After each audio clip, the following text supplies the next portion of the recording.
আমার বাবার বিচার তোমার কাছে বাবা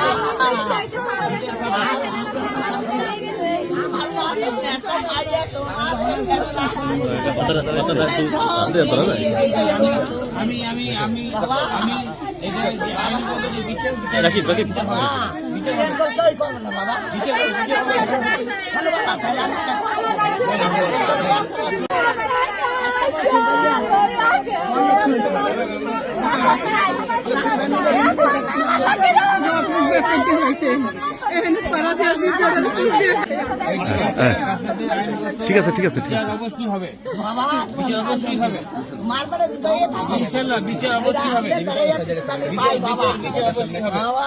আমি আসছি পুত্র বুঝতে পারছি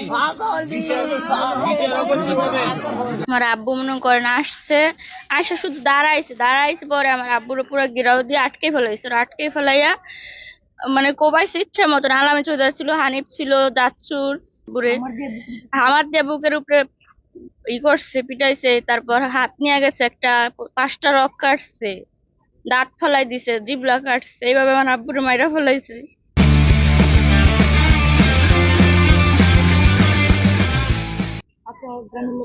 তারপর মানুষ, পুরো এলাকার মানুষ অতিষ্ঠ হয়ে গেছে। তারপর তারা অনেক বছর ধরে, 1 বছর ধরে অনেক হইতাছে, বিরক্ত হয়ে গেছে। তাদের মনে করেন বাসায় যে চাঁদা উঠায়, তারপর তারা এই উছিলায় তারা ঘর বাড়ি পুরা দিছে তাদের। আমরা বিচার চাই, আমার আপুর অবশ্যই বিচার চাই। আমরা অল্প বয়সে আমরা বাপারা হয়েছি। কালকে সকালবেলা ওই আমার ভাই তার শালির লুটপাট করতেছে, এই খবর পেয়ে আমরা আইছি। আসার পরে মনে করেন আমাদের চতুর সাইড দিয়ে ব্যাট দিয়া অতর্কিত ভাবে আমার ভাই নির্মম ভাবে কোবাইয়া জাগায় মেরে ফেলাইছে। তারপরে যেমন আমার ভাই লয়ে আমি হাসপাতালে গেছি, কর্তব্য চিকিৎসক তার মৃত্যু ঘোষণা করছে। এই সকালবেলা একটা মার্ডার হয়েছে, মার্ডার হওয়ার পরে এই কারা ঘর বাড়ি পড়ছে এটা আমরা জানি না। আমরা আশেপাশে থেকে আমাকে অনেক ভয়, আমরা বলতে পারি না, আমরা ঘরেই ছিলাম, আমরা ঘর থেকে বাইরে হয় নাই কিছু জানি। আমার হলো প্রেশার হাই, বুঝলেন, আসলাম রোজা, আমি ছিলাম ছুইয়া, এর মধ্যে শুনে কি আগুন লাগছে। আমি এখন ছোট করে ডাক্তারছি, আমারে বাঁচাও, আমার দাম বাইরে যেতে আসে, রোজা ভাঙ্গেন।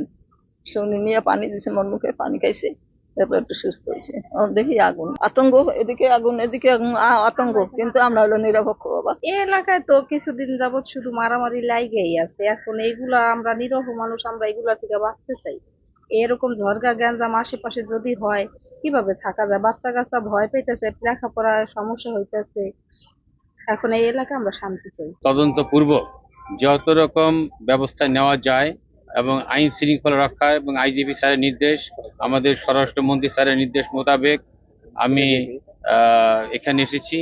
এবং এখানে এসে আমি যেটা দেখলাম যে আইন শৃঙ্খলা বিঘ্ন ঘটে, এটা কোনো রকম ঘটতে দেওয়া যাবে না।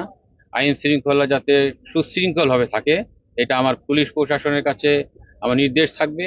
এবং এখানকার যারা শান্তিপ্রিয় জনগণ রয়েছেন তাদেরকে নিরাপত্তা দেওয়ার জন্য, তাদের শান্তি শৃঙ্খলা রক্ষার জন্য যে সমস্ত পদক্ষেপ নেওয়া দরকার, আমরা সেই সমস্ত সব পদক্ষেপ নিব।